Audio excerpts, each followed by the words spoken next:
Hello, you beautiful people. This is Conversations in the Clinic. I'm Dr. Kelly. We are clearly in my messy living room recording this today, not in the clinic.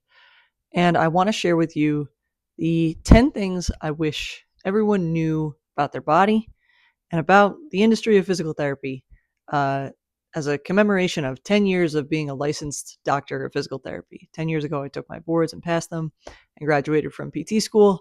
And I just did a post about this and it got it got a lot of attention. So I figured it would be helpful for people. So I'm going to repeat them here and tell little stories about them along the way. I have my computer down here, so if you see me look down, it's just because I'm looking at notes. Here's the first one. These are in really no particular order. Your body responds to the demand that you put on it.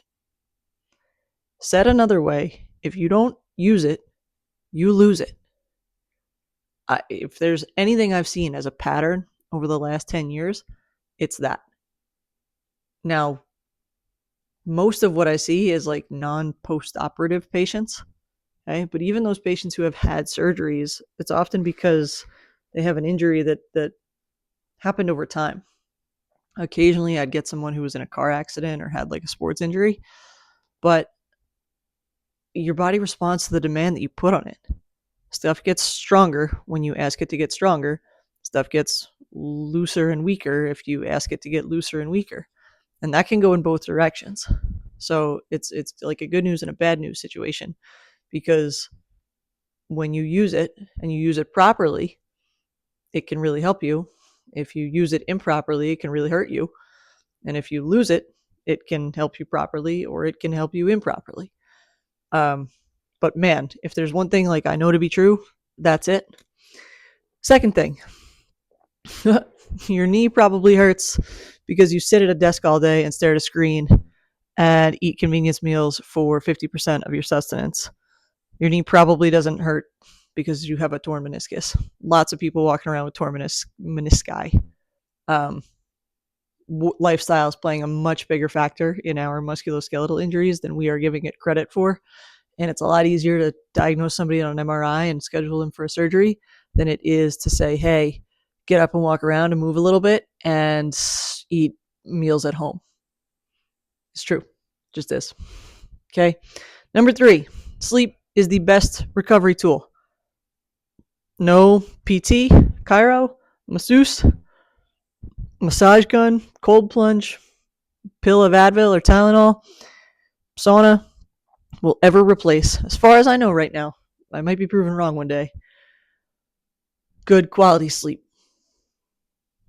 And it's $0. You got to get in bed and you got to get sound sleep. And I know people struggle with sleep, but it is the best recovery tool that we have. So protect it like your life depends on it, because it does. Number 4, rehab and physical therapy are only worth the time, energy, effort, and money you spend if you have a really good reason to get better. If you want to sit on your couch and eat Hot Pockets, that's your prerogative, but it's a lot harder to get you better. I had a guy, he came in at 85, he smoked like a pack a day at least, and all he wanted to do was make it to 90. And I was like, why? Like, what's your well, I just want to make it to 90. To say I made it to 90. And I was like, I saw him once or twice and I was like, that's not a good enough reason. Like, I'm not the right PT to help you.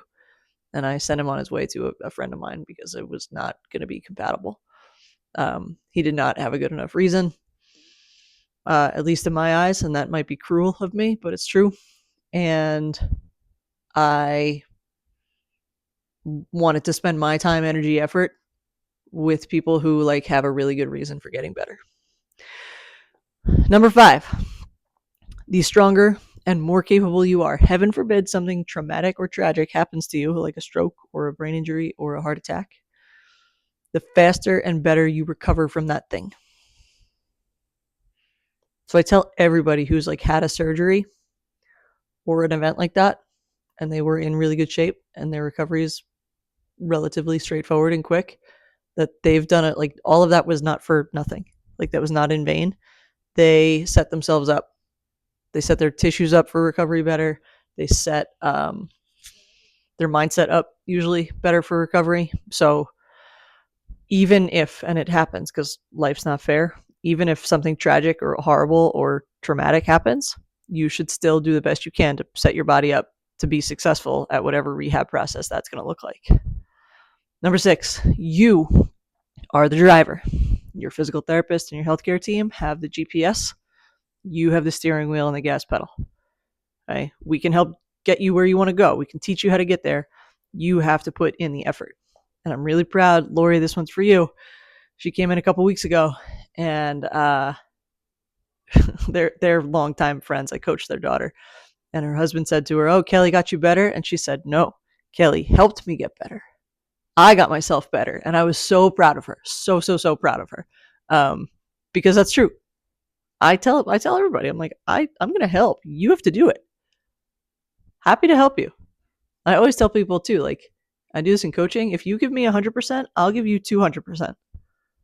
I'll put everything I have into helping you get better, but you got to be here. You got to be invested in it. Okay.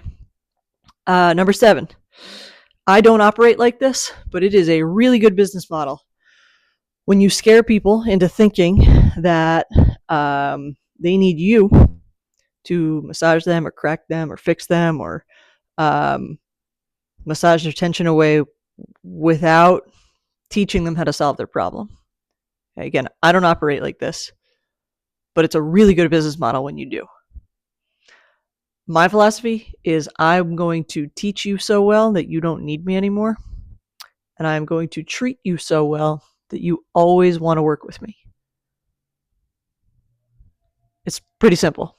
Number 8, so many people get hung up on the details of a rehab program and a plan when really most of the time their body's just asking for gentle pain-free movement done in a way that can be progressed and regressed depending on how they respond. Like, I tell the story a lot, don't let the lyrics get in the way of the groove, which is basically the song Earth or September by Earth, Wind, and Fire. The guy who wrote it put in there, Badia, say that you remember, Badia dancing in September. And Earth, Wind, and Fire got to the studio. They went to record it. They looked at the guy. They were like, you want us to sing Badia? Like, you're not going to put real words in there? And he said, don't let the lyrics get in the way of the groove. And I love that. I tell that story once a week at least, because it's true. Don't get so hung up in the details that you don't move forward with producing something that's still going to be awesome and probably even better if you leave it at Badia, say that you remember, Badia dancing in September. Number 9, it's better to do a little bit a lot of times than a lot in a little bit of time. So if you go to the gym for an hour, but then you sit for 12, you're missing out on a lot of really good health benefits. I tell people this a lot. Like, if you're going to spend 10 minutes on the floor every day, which is awesome, do that however you can. It is better to spend 10 1-minute bouts on the floor than it is 1 10-minute bout on the floor. Okay? And you could replace that with walking or anything else like that. So, and number 10, movement is like eating healthy. There's not, like, you can't eat one salad and say, like, oh great, I lost 50 pounds. It doesn't work like that. You can't, there's no one magical move. There's no one perfect thing for everybody. You have to be consistent with it. You have to be consistent with it if you want to see results. And we live in a society, and it's total normal human nature to take the path of least resistance. It's total normal human nature to want to take the elevator versus the stairs. Total normal human nature to want to eat the chocolate cake versus the apple. Totally normal. We have to set up our environments to help us make the healthy choice the easy choice. Okay? And that, I think, is the best way to do it, because movement and moving regularly is like eating healthy. Like, if you want to see the benefits of it, you have to be consistent with it. Okay? Part of what helps us be consistent with it is when we enjoy it. Dan Lieberman, who is in the newsletter, I linked up one of his interviews on a great podcast that I like. He's written a couple great books. One of them is behind me. My daughter drew, and it's called Exercise. And he basically, what I like about him is how sensible he is. And he says, humans evolved to move under one of two conditions. Number 1, it is necessary. And number 2, it is fun. So we have to either make movement necessary or fun in order for us to really go do it, and to tap into the evolutionary primitive part of our brain that says, like, yep, I have to do this. So think about things like dancing or sports or bonfires or certain like religious practices, right? I'm a Catholic. We sit, stand, and kneel. Right, that kneeling motion is really good for us.